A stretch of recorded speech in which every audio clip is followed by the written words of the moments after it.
नमस्कार साथियों, स्वागत है आपका अपने YouTube चैनल नीर केमिस्ट्री पाठशाला में। मैं हूं ब्रिजेश कुमार और आज हम चर्चा करने वाले हैं क्लास 10th की फर्स्ट चैप्टर बायो की, यानी जीव विज्ञान के फर्स्ट चैप्टर के हम बारे में बात करेंगे, उनके बारे में डिस्कस भी करेंगे कि क्या होता है। तो उनका जो फर्स्ट चैप्टर है वो जैव जगत। जैव जगत के अंदर चार चार से 5 यूनिट आती है, उनको हम सारे डिटेल में कवर करने वाले हैं। तो फिलहाल हम चर्चा करते हैं कि जैव जगत में आते क्या है। भाई सीधी सी बात है, जैव जगत जो जिन जीवित है उनमें जो होने वाली प्रक्रिया है उसी को हम क्या बोलते हैं, जैव जगत बोलते हैं। क्लियर है ना, सिंपल एक भाषा में। अब जो जीवित हैं उनको हम बायो की भाषा में क्या बोलते हैं, भाई सजीव बोलते हैं। क्या बोलते हैं, सजीव। और जो मृत मर गए हैं उसे क्या बोलते हैं, निर्जीव बोलते हैं। क्लियर है। तो इस जैव जगत में जो जिंदा है उनमें ही क्या होती है, प्रक्रम होती है, उनमें कुछ प्रोसेस होती है, तो वो होते हैं सजीव। जिनमें नहीं होता है तो इसका मतलब क्या हो चुके हैं, वो चले गए हैं, तो उसको क्या बोलेंगे, निर्जीव। क्लियर है। तो सजीव, सजीव का मतलब क्या होता है, जो जीवित है। क्या है, जीवित है। दूसरा क्या है, निर्जीव, जो मृत हो चुका है। मृत हो चुका है। क्या हो चुका है, मृत हो चुका है, उसे हम क्या बोलते हैं, निर्जीव बोलते हैं। जो जीवित है उसे सजीव कहते हैं। लिख लो मन करे तो, उसे सजीव कहते हैं। जो मृत हो चुका है उसे निर्जीव कहते हैं। ठीक है, निर्जीव कहते हैं। अब बात करते हैं कि सजीव और निर्जीव को हम कैसे देख सकते हैं। तो भैया, तो जिसमें कुछ होगा ही नहीं तो वो तो निर्जीव है, उसकी हम बात ही नहीं करते। हम बात करते हैं सजीव। सजीव की पहचान क्या है कि भैया हम कैसे हम देख के बता सकते हैं कि वो जीवित है। बोला हाँ यार, ठीक बात कर रहे हो, कैसे बता सकते हैं। तो वैज्ञानिकों ने सोचते सोचते ना दो तरह से सोचा यार। ठीक है ना, मतलब आदमी ने, पहले तो वैज्ञानिक छोड़ दो, इंसानों ने सोचा कि वो जीवित है तो कैसे है, वो जीवित है तो कैसे है। तो जब उसने ध्यान से देखा, देखा कि अरे उसके मुंह चल रहे हैं, उसकी आंखें हिल रही है, उसकी गर्दन हिल रहे हैं, खाना खा रहा है, दौड़ रहा है, बैठ रहा है, चल रहा है, बोल रहा है, सुन रहा है। बोले हाँ, अगर ये चीजें जिसमें भी परिवर्तन होता है उसे हम क्या बोलते हैं, सजीव। क्लियर है। तो जो इसके दो नजरिए थे। जो आम इंसानों ने देखा कि चलना, बोलना, उठना, दौड़ना, सब कुछ दिखा, जो दृश्य है, देख के जो बोल रहा है उसके हिसाब से वो क्या बोल रहे, सामान्य मापदंड है। ठीक है, तो हम यहाँ पे लिखेंगे सामान्य मापदंड। दो मापदंड है सजीव को देखने के लिए, दो मापदंड है। तो लिख लो यहाँ पे, लिख लो सजीव को देखने के लिए, सजीव को देखने के लिए दो मापदंड है। दो मापदंड है। कौन कौन, पहला है सामान्य मापदंड। सामान्य मापदंड। बोले तो दूसरा कौन सा है, दूसरा है वैज्ञानिक मापदंड।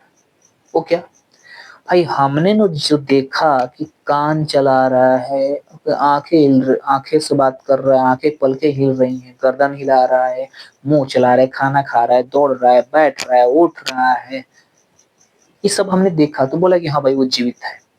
लेकिन वैज्ञानिकों ने सोचा यार नहीं, इसके अलावा और कुछ है। क्या है, बोले यार वो इंसान जीवित तो है लेकिन उसकी सांसें चल रही होगी। बोले हाँ, वो दिखाई नहीं दे रहा है।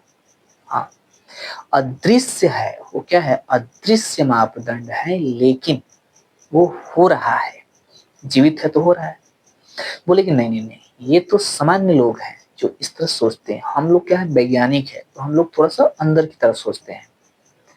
बोले कि जिसमें सांसें भी तो चल रही है ना, तो श्वसन क्रिया, पाचन भी चल रही है, दिखाई दे रहा है क्या इसमें पच रहा है?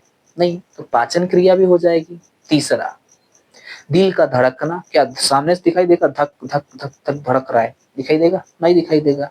दिल का धड़कना, किडनी का काम करना, ब्लड का घूमना, ठीक है, हार्मोन्स का बनना, ठीक है, ये सब के सब क्या है, अदृश्य, क्या है, अदृश्य मापदंड है, जिन्हें हम गतिविधि, अदृश्य गतिविधि बोलते हैं, जिन्हें हम वैज्ञानिक मापदंड बोलते हैं। समझ में आई? चलो आगे बढ़ते हैं। तो सामान्य मापदंड में क्या हो जाएगा, दृश्य गतियां, दृश्य गतिविधि, दृश्य गतिविधि, जो दृश्य गतिविधि हो रही है उसे क्या क्या हो सकते हैं, जैसे भोजन करना, भोजन करना, मुंह चलाना, बात करना, दौड़ना, ठीक है, चिल्लाना, ठीक है ना, कार्य करना,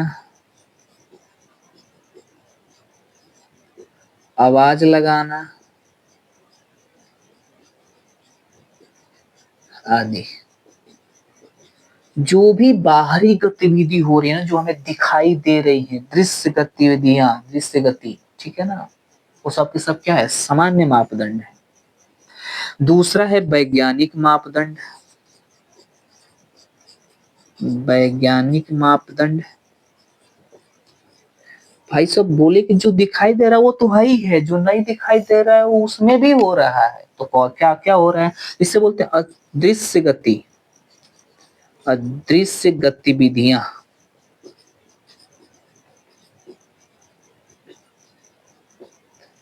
अदृश्य गतिविधि, गतिविधियां, गतिविधि, ठीक है, गतिविधि लिख लो, ठीक है। अब वो कौन कौन से हैं, ये है श्वसन क्रिया, श्वसन क्रिया। दूसरा, दिल का धड़कना, दिल मतलब हृदय, हृदय, हृदय, हृदय का धड़कना, और रक्त का चलना, रक्त का चलना, हार्मोन्स का बनना,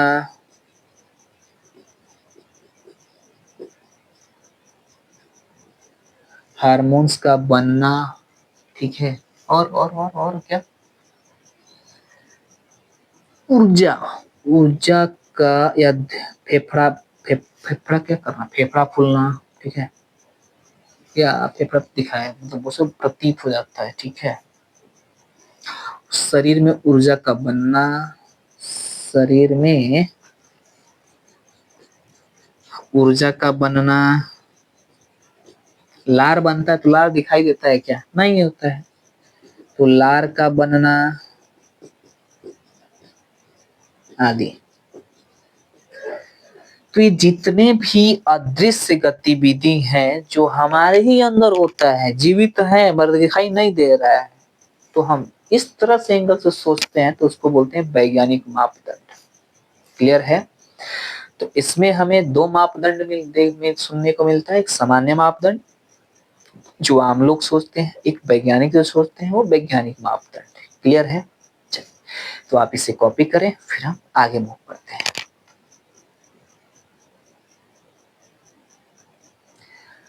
चलिए, कॉपी हो गई है और हम आगे मूव करते हैं।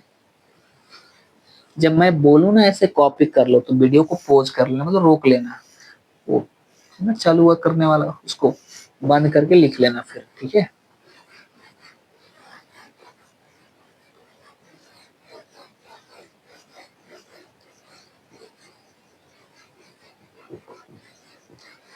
चलिए आगे बढ़ते हैं, और आगे देखिए हम किसकी चर्चा करेंगे। एक छोटे से ना कभी कभी पूछ देता है कि विसरण क्या होता है, विसरण लिख लेना विसरण।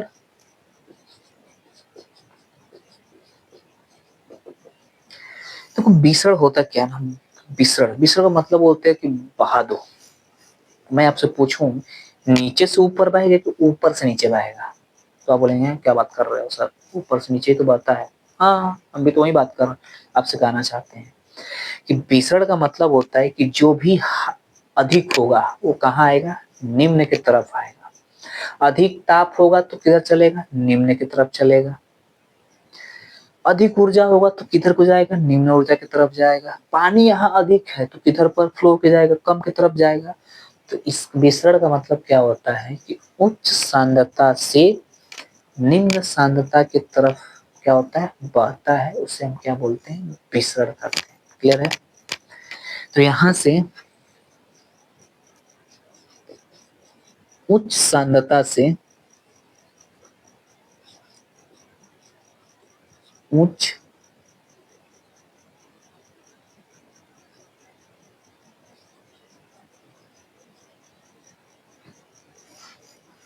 उच्च सांद्रता से निम्न सांद्रता की तरफ, निम्न सांद्रता की तरफ, निम्न सांद्रता की तरफ बहने के गुण को विसरण कहते हैं, विसरण कहते हैं। क्लियर है, कहानी समझ आई। चलो सीधी सी बात है ना। यहाँ एक गिलास चाय ले लो, चाय नीचे ले लो, नीचे से गिरा वो पहुंच जाओ, ऊपर पहुंच जाओ, पहुंच जाओ, पहुंच जाओ, पहुंचेगा। एक तसला पानी लो और फेंको, चले अब जाओ आकाश में चले जाओ, आकाश में चले जाओ, आकाश में चले जाओ, जाएगा नहीं जाएगा, क्यों, क्योंकि नीचे ही ज्यादा है तो ऊपर कहाँ जाएगा, ऊपर ज्यादा होगा तब ना नीचे आएगा। समझ में आ रहा है। चलो अब अगले अपने मेन टॉपिक पे आते हैं। हमें पढ़ना है पोषण। क्या पढ़ना है, पोषण। ठीक है, पोषण। पोषण क्या होता है भाई सब, पोषण। ठीक है ना। तो हमें चाहे ऐसे देखो, हमें क्या कहना है कि हमें जो पढ़ना है ना, हमें वो पढ़ना है जैव जगत में, पढ़ना है पोषण। क्या मतलब पढ़ना है, पोषण। ठीक है, पोषण पढ़ना है। पोषण में क्या होता है, तो पोषण देखो, जैव जगत में क्या, जीवन जीने के लिए क्या चाहिए, ऊर्जा। जीने के लिए क्या चाहिए, ऊर्जा। ऊर्जा कहाँ से मिलती है, पोषण से। तो पोषण कहाँ क्या होता है, पोषण का पाचन होता है। क्या होता है, पाचन। पाचन के बाद क्या होता है श्वसन। क्या होता है, श्वसन। श्वसन के बाद क्या होता है, उत्सर्जन। क्या होता है, उत्सर्जन। हालांकि इसके श्वसन और उत्सर्जन के बीच एक आध पॉइंट और रहते हैं, जैसे वृद्धि करना, ठीक है ना, वृद्धि करना मतलब ग्रोथ करना, ठीक है ना, ऐसे एक आध पॉइंट आ जाएंगे। ठीक है, तो हमारा जो मेन है वो जैव जगत में पहला क्या है, पोषण, दूसरा है पाचन, तीसरा है श्वसन, चौथा है उत्सर्जन। भैया हम चाहे जीने के लिए क्या चाहिए, ऊर्जा। ऊर्जा कहाँ से आएगी, पोषण से। पोषण कहाँ से आएगी, पोषक तत्व से। तो पोषक पोषण जो आएगा उसका पाचन होके नहीं होगा, हो जाएगा तभी तो मिल जाएगा, ऊर्जा मिलेगी। पाचन, पाचन किसके द्वारा होगा, श्वसन के द्वारा होगा। श्वसन के बाद क्या होगा, उत्सर्जन होगा। अरे भाई जो खाए पिएंगे उसको निकालना पड़ेगा ना, तो उत्सर्जन करना पड़ेगा ना। पानी पी रहे हैं, पानी पी रहे हैं तो भैया पसीने के माध्यम से क्या करना पड़ेगा, पानी निकालना पड़ेगा, निकलना पड़ेगा ना। उसी में रहेगा तो गड़बड़ हो जाएगी फिर। तो ये है हमें, ठीक है, पोषण। अब हम पहला इसमें हेडिंग डालते हैं, पोषण क्या होता है, पोषण। ठीक है, पोषण क्या होता है, न्यूट्रिशन। ठीक है, न्यूट्रिशन क्या होता है। तो पोषण, ठीक है, तो पोषण होता है स्वस्थ, स्वस्थ, स्वास्थ्य लिख लो, स्वास्थ्य तथा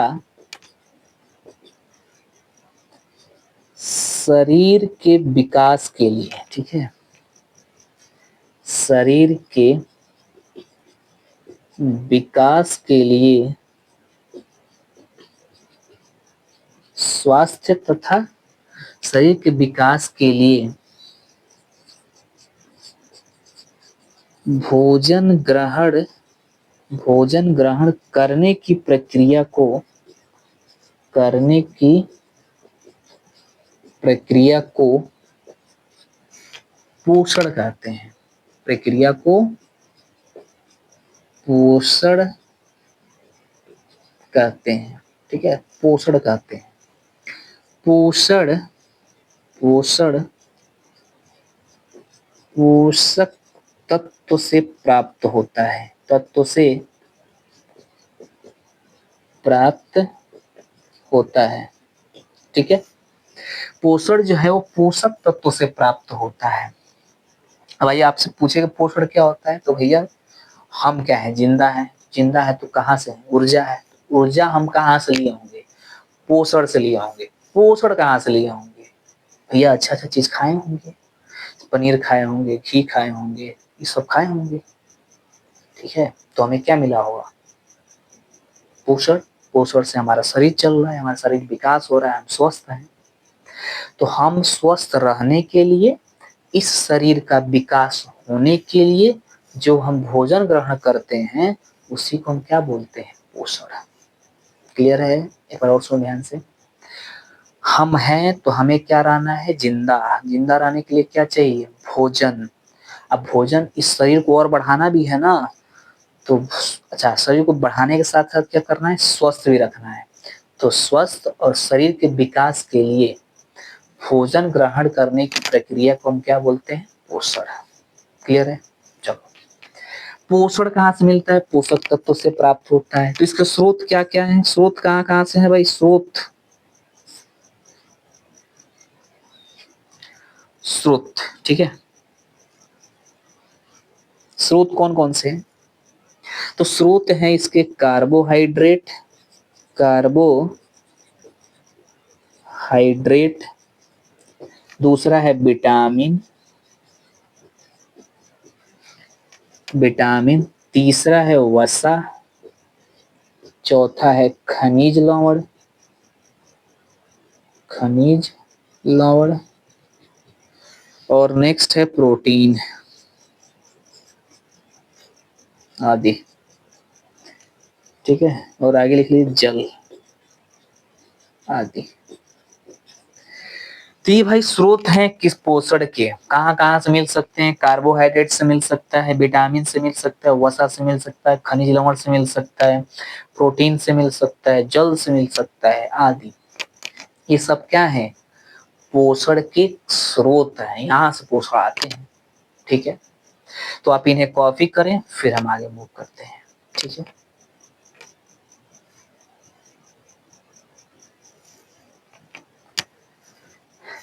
चलिए कॉपी हो चुका है तो हम आगे मूव करते हैं, और देखिए अपने अगले में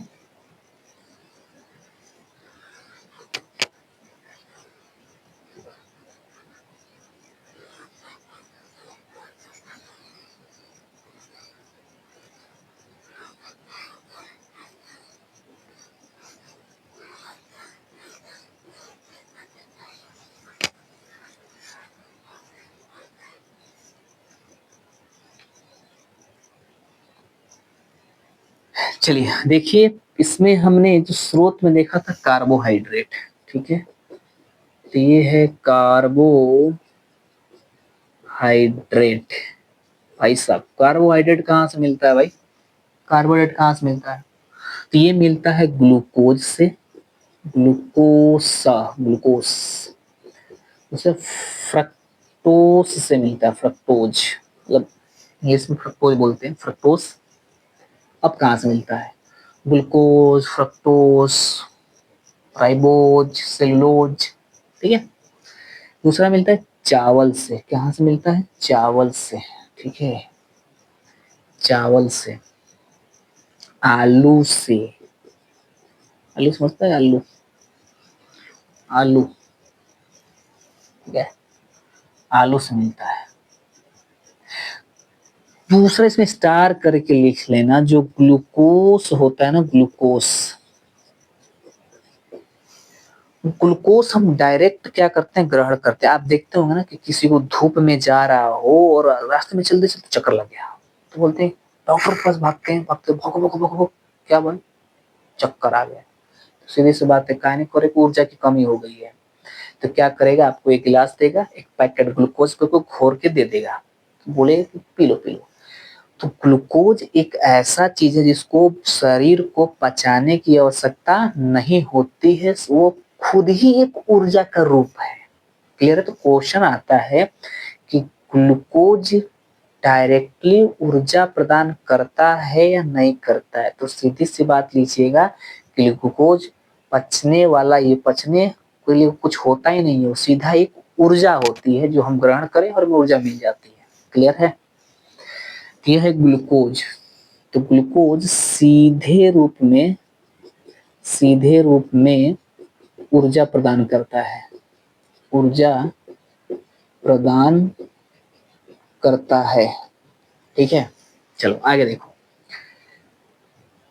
दूसरा हमें क्या मिलेगा? मिलता है भाई प्रोटीन। प्रोटीन कहाँ से मिलेगा? प्रोटीन कहाँ से मिलेगा जी भाई, बता दो, प्रोटीन कहाँ कहाँ से मिलेगा? तो प्रोटीन मिलेगा दाल से, चना से, पनीर से, मशरूम से, ठीक है। दाल, चना है, पनीर हो गया, पनीर, मशरूम, सोयाबीन, सोयाबीन से, ठीक है। तो ये जो भी है, ठीक है ना, दाल, चना, पनीर, मशरूम, सोयाबीन, इन सबसे क्या होता है? प्रोटीन पाई जाती है। और थोड़ा सा ना स्टार करके लिखिए कि भाई सब, जो सोयाबीन का बीज होता है ना, बीज,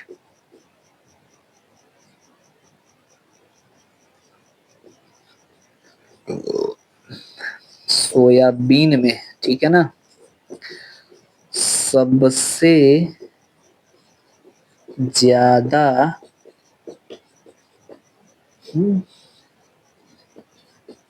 प्रोटीन पाया जाता है, ठीक है, सबसे ज्यादा प्रोटीन पाया जाता है। क्लियर है? तीसरा देख लो, हमें क्या चाहिए? विटामिन। क्या चाहिए? विटामिन, विटामिन, चलो विटामिन। विटामिन कौन कौन से मिलते हैं? Vitamin A, vitamin B, vitamin C, vitamin D, vitamin E, vitamin B6, vitamin B12, ठीक है, ये हमें मिलते हैं। चौथा, चौथा हमें क्या चाहिए भाई? खनिज लवण। खनिज लवण कहाँ से मिलते हैं भाई? आयरन से मिलता है, कॉपर से मिलता है, जिंक से मिलता है, कैल्शियम से मिलता है, पोटेशियम से मिलता है, सोडियम से मिलता है। मिल रहे हैं? आयरन शरीर में चाहिए, कॉपर शरीर को चाहिए, जिंक चाहिए, कैल्शियम चाहिए, पोटेशियम भी चाहिए फाइबर के लिए, सोडियम भी चाहिए फाइबर के लिए, दूसरा आंसू के लिए, कैल्शियम तो हड्डी के लिए चाहिए भाई, कॉपर हमारे नेत्रों के लिए चाहिए, आयरन हमारे शरीर को ब्लड में चाहिए। पांचवा है हमारे पास वसा। वसा कहाँ से मिलता है? तो वसा मछली से मिलता है मछली हो गया, मछली हो गया, मछली, मछली से मिलता है। और कहाँ से मिलता है? तेल से मिलता है। और कहाँ से मिलता है भाई साहब? अंडा से मिलता है, अंडा, अंडा ना ना, अंडा से मिलता है, मीट मांस से मिलता है। अंडा में तो प्रोटीन होता है, तो कहाँ गया प्रोटीन भाई साहब? लिख लो यहाँ पे अंडा, ठीक है। तो तेल हो गया, यहाँ हो गया मीट, हो गया मीट मांस, ठीक है। उसके बाद मछली, तेल, मीट, मांस, वसा, वसा में घी आता है, चीज आता है, चीज, ठीक है, आदि। तो ये जितने भी सारे चीज हैं ये सब के सब क्या आते हैं, ठीक है। कार्बोहाइड्रेट कहाँ मिलता है, प्रोटीन कहाँ से आती है, विटामिन कहाँ से आती है, खनिज लवण कहाँ से, वसा आती है। तो ये जो चीजें है ना ये हमें क्या करती हैं, पोषण प्रदान करती है। क्लियर है, पोषण, है ना। तो आज के लेक्चर में हम इतना ही रखते हैं। अगले हम नेक्स्ट लेक्चर में हम बात करेंगे कि पोषण के प्रकार होते हैं, कौन कौन से पोषण के प्रकार होते हैं। फिर हम आगे चर्चा करेंगे कि उन पोषणों में और क्या क्या होते हैं, ठीक है। तो आज के लेक्चर में हम यहीं समाप्त करते हैं। आप इनको एक बार कॉपी कर लीजिए, घर पे रिवीजन कर लीजिए, ठीक है। रिवीजन करें, कोई डाउट हो तो कमेंट करें, हम उस कमेंट को नेक्स्ट लेक्चर में क्या कर देंगे, इंक्लूड करके हम आपको बता देंगे। तब तक के लिए धन्यवाद।